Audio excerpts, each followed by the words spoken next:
السلام علیکم۔ تو میں بات کر رہا ہوں کہ جیسے گرو کی میں نے آپ کو بات سنائی کہ اس نے جب چیلے سے شیشی ٹوٹ گئی تو وہ گرو ہنس رہا تھا، تو چیلا کہنے لگا کہ آپ کیوں ہنس رہے ہو، میں رو رہا ہوں، میری محنت برباد ہوگی۔ تو گرو اس کو جواب کیا دیتا ہے کہ میں نے جو چاہا تھا وہ میں نے پا لیا، تم سمجھ رہے ہو کہ جو چیز تمہاری جو ہے محنت ضائع ہو گئی ہے یا تمہاری شے ضائع ہو گئی ہے، لیکن ایسا نہیں ہے، جو میں نے چاہا تھا وہ مجھے مل گیا۔ تو یہ باتیں ساری سمجھنے کی ہیں کہ آپ کس انداز سے بات کو سمجھتے ہیں یا کتنا سیریسلی یا کتنا غور سے فکر سے سمجھیں گے، ٹھیک ہے،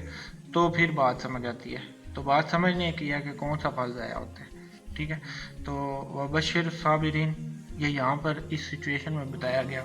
کہ صابر لوگ کون ہیں،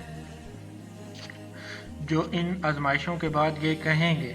ٹھیک ہے، مطلب یہ جو آزمائش جس طرح کی اس چیلے پہ آئی، تو اس طرح کی آزمائش اگر ہم پہ آتی ہے یا مسلمان پہ آتی ہے تو وہ کہیں کہ انا للہ و انا الیہ راجعون، ٹھیک ہے۔ کہنے سے مراد یہ نہیں ہے کہ صرف زبان سے کہہ دینا، اندر سے ماننا کہ ہم اللہ کے پاس سے آئے ہیں اور اللہ کے پاس ہی واپس جائیں گے، ٹھیک ہے۔ تو یہاں اب حاصل کیا اور محرومی کیا، مطلب جب آپ اس سچویشن میں خود کو لے آتے ہیں، خود کو تیار کر لیتے ہیں، اس کیفیت تک پہنچ جاتے ہیں، ٹھیک ہے، تو پھر انسان سوچتا ہے کہ حاصل کیا اور محرومی کیا، لینا کیا اور دینا کیا، ٹھیک ہے، ہمارا کیا اور تیرا کیا، مطلب سب کچھ پھر رب کا ہے، ٹھیک ہے۔ تو یہ صابر ہیں، یہ لوگ صابر ہیں، ٹھیک ہے، اور ان کو صابر کہو، ٹھیک ہے۔ صابر ان کو اس لیے کہو کہ آپ کی خواہش اور اللہ کی رضا میں فاصلہ جو ہے وہ بہت کم رہ جاتا ہے، ٹھیک ہے، یعنی اللہ کے حکم میں اور آپ کی خواہش میں تھوڑا بہت فاصلہ رہ جاتا ہے، ٹھیک ہے۔ تو اس کے لیے وہاں صبر کا مقام آتا ہے، ٹھیک ہے، تب آپ کہتے ہیں کہ اللہ مالک، ٹھیک ہے۔ تو یہ ہم تب کہتے ہیں جب ہم صبر کر جاتے ہیں، ٹھیک ہے، تب ہم کہتے ہیں کہ یا بس ٹھیک ہے، جو کچھ ہو گیا یا جو کچھ ہو گیا گزر گیا اس پہ جو ہے بس میں خوش ہوں، راضی ہوں، یا آگے جو ہونے والا ہے وہ اللہ مالک ہے، ٹھیک ہے۔ تو اس سچویشن میں، اس کیفیت میں ہم کیا کہتے ہیں کہ اللہ مالک ہے، ٹھیک ہے۔ تو یہ صبر کا مقام ہے، کون سا مقام ہے؟ صبر کا، ٹھیک ہے۔ تو درویشوں نے ایک اور بات یہاں پہ بیان کر دی ہے، ٹھیک ہے، مطلب اللہ والوں نے ایک اور بات یہاں پہ بیان کی ہے اس مقام پہ، کہ انہوں نے کہا ہے کہ جو مقام صبر ہے وہی مقام جو ہے وہ شکر کا بھی ہے، ٹھیک ہے۔ یہ درویش کہہ رہے ہیں اور اللہ کے ولی کہہ رہے ہیں، ٹھیک ہے، کہ جو مقام صبر کا ہے وہی مقام جو ہے درویش کا شکر کا بھی ہے، یہ انہوں نے کہہ دیا ہے۔ تو وہ کس طرح ہے؟ تو جس مقام میں عام آدمی صبر کرتا ہے، یا اس سچویشن میں جو میں نے آپ کو ساری سچویشن سنا کے سمجھانے کی کوشش کی ہے کہ جب آپ پہ آزمائش آئے تو آپ صبر کر دیں، ٹھیک ہے، تو مطلب کوئی نقصان ہو جائے یا کچھ ایسا ہو جائے، جب آپ صبر کے مقام پہ ہوتے ہیں یا آپ صبر کر رہے ہوتے ہیں، وہاں پہ جو درویش شکر کر رہا ہوتا ہے، ٹھیک ہے، اللہ کا بندہ جو ہوتا ہے وہ اس تکلیف میں یا اس سچویشن میں شکر ادا کر رہا ہوتا ہے، ٹھیک ہے۔ تو گویا آپ اس سے کہیں گے کہ کوئی فوت ہو گیا تو وہ کہتا ہے کہ الحمدللہ کہ وہ مر گئے، ٹھیک ہے، یہ درویش کہے گا، یا اللہ کا ولی جو ہوگا وہ یہ کہے گا کہ الحمدللہ، ٹھیک ہے۔ تو کہتا ہے کہ الحمدللہ، تو مطلب کسی نے پوچھا کہ ایسا کیوں کہہ رہے ہیں یا ایسا کیوں، تو درویش بولا نہیں، کون لے گیا اسے، یا کون مطلب کیسے کیا ہوا اس کے ساتھ، تو آپ اسے کہیں گے کہ اللہ کے حکم سے چلا گیا وہ اس دنیا سے، تو پھر ٹھیک ہی بات ہے، درویش کہے گا کہ پھر ٹھیک بات ہے نا، مطلب اللہ کے پاس چلا گیا۔ تو درویشوں نے مقام صبر کو جو ہے مقام شکر بنا دیا، یہ بھی ایک بڑا راز ہے، ٹھیک ہے، کہ انہوں نے صبر کے مقام کو مقام شکر بھی کہہ دیا اور بنا دیا۔ تو گویا کہ درویش کے لیے صبر اور شکر جو ہے وہ ایک ہی مقام کا نام ہے، ٹھیک ہے۔ تو اس مقام پہ وہ صبر نہیں کرے گا بلکہ شکر کرتا ہے، ٹھیک ہے۔ رب تعالیٰ کہتا ہے کہ میں جسے غم دیتا ہوں، تکلیف دیتا ہوں، اس کی وسعتوں کے مطابق دیتا ہوں، ٹھیک ہے۔ لا یکلف اللہ نفسا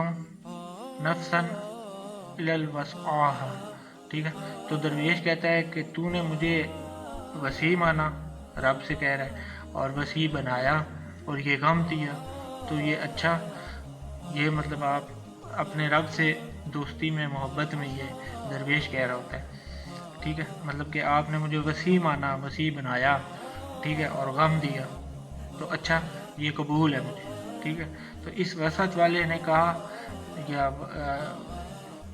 جس وسعت کے تحت اسے رب نے یہ غم دیا، تو اس وسعت والے نے یہاں صبر نہیں کیا بلکہ شکر ادا کیا، ٹھیک ہے۔ تو عام طور پر درویشوں نے جیلوں میں شکر کیا، شہادتوں پر شکر کیا، اذیت پر شکر کیا، رونے پہ شکر کیا، مصیبت کے واقعات پر صبر کیا، ٹھیک ہے، شکر کیا۔ دیکھنے والے جو مرضی کرتے جائیں یا کہتے جائیں، یہ کیا ہے، ٹھیک ہے، یہ درجات کی بلندی ہے اللہ کے ہاں، ٹھیک ہے، اللہ کے ہاں درجات کی بلندی ہے۔ تو اللہ کے ہاں درجات کی بلندی کیسے ہے کہ وہ تکلیف چاہتی ہیں، ٹھیک ہے، جو اللہ کے یہاں درجات کی بلندی ہوتی ہے وہ تکلیف چاہتی ہے، ٹھیک ہے۔ گویا صبر ایک ہی مقام اور شکر بھی ایک ہی مقام، ٹھیک ہے، اور دونوں مقام ہی جو ہیں قرب الہی کے ہیں، کیونکہ اللہ تعالیٰ نے فرمایا کہ ان اللہ مع الصابرین، ٹھیک ہے، کہ میں صبر کرنے والوں کے ساتھ ہوں، ٹھیک ہے۔ تو آپ کے کسی کی موت پہ آپ نے صبر کیا، مطلب یہ مر گیا یا وہ مر گیا، مگر آپ راضی رہے، یا آپ نے راضی ہونے کا ثبوت دیا، تو اب آپ کے ساتھ کیا کیا جائے گا، رب دیکھے گا۔ تو اللہ نے پھر یہاں پہ کہا کہ اب تم بھی میرے پاس آ جاؤ، ٹھیک ہے۔ تو کسی نے کہا کہ اب سرمایہ جو فقیر کا لٹ گیا، مطلب سرمایہ تو اس کا لٹ گیا، ساری محنت تو اس کی ضائع ہو گئی، شیشی تو گر گئی، ٹوٹ گئی، تو رس جو ہے ضائع ہو گیا۔ تو رب یہاں کیا کہہ رہا ہے کہ رب کہہ رہا ہے کہ اگر فقیر کا سرمایہ لٹ گیا ہے، تم سمجھ رہے ہو کہ لٹ جاتا ہے یا لٹ گیا ہے، تو کیا ہوا، کوئی بات نہیں، ٹھیک ہے۔ فقیر کے پاس اب میں یا ہم، اللہ جو کہہ رہا ہے کہ اب میں موجود ہوں، ٹھیک ہے۔ تو مطلب جیسے رب کہہ رہا ہے ان اللہ مع الصابرین، مطلب فقیر کا سرمایہ لٹ گیا تو کوئی مسئلہ نہیں، اب اس کے صبر کرنے کے اس انعام کے طور پہ میں اب اس کے ساتھ ہوں، ٹھیک ہے۔ تو یہ فقیر کا مقام ہے۔ اللہ تعالیٰ اس طرح سے کرتا رہتا ہے کہ کسی کو شہید کروا دیا یا کر دیا، مگر وہ پریشان نہ ہوئے، کیونکہ ان کے پاس رب خود آ کر بیٹھ گیا، ٹھیک ہے۔ تو رب کی مدد اب آپ اس کے ساتھ ہیں، جس نے صبر کیا، شکر کیا، اور یہ اللہ تعالیٰ کا انعام ہے۔ جو تکلیف ہے بڑا راز ہوتا ہے، ٹھیک ہے، جو تکلیف ہے وہ بڑا ہی راز ہوتا ہے، ٹھیک ہے، اس بات پہ غور کیجیے گا کہ غم بڑا راز ہوتا ہے، تکلیف بڑی راز ہوتا ہے، اذیت جو ہوتی ہے وہ بھی بڑا راز ہوتا ہے، چھین جانا راز ہوتا ہے، ٹھیک ہے، ابتلا جو ہے مصیبت راز ہوتا ہے، لیکن یہ عام آدمی کے لیے سزا ہوتی ہے، میرے آپ جیسے کے لیے یہ سزا ہوتی ہے، ٹھیک ہے۔ تو مثلا غریبی ایک مقام ہے، اور آپ صلی اللہ علیہ وسلم نے فرمایا کہ غریب میرے قریب ہے، ٹھیک ہے۔ تو آپ صلی اللہ علیہ وسلم نے یہ بھی کہا کہ دنیا میں غریب وہ ہے صرف جس کے پاس، جس کی حیات میں یا جس کے زندہ ہوتے ہوئے اس کی ماں زندگی سے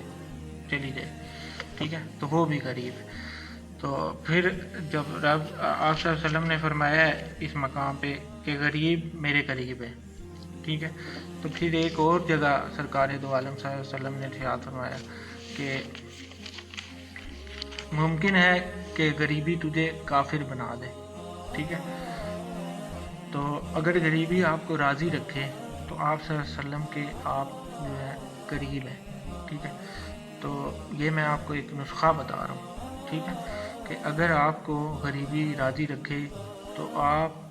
صلی اللہ علیہ وسلم کے قریب ہیں، ٹھیک ہے۔ ان احادیث کے مطابق جو میں نے آپ کو ایک پیٹرن بتا کے سمجھا رہا ہوں، غور سے سمجھیے، آگے نیکسٹ دوسری ویڈیو میں بات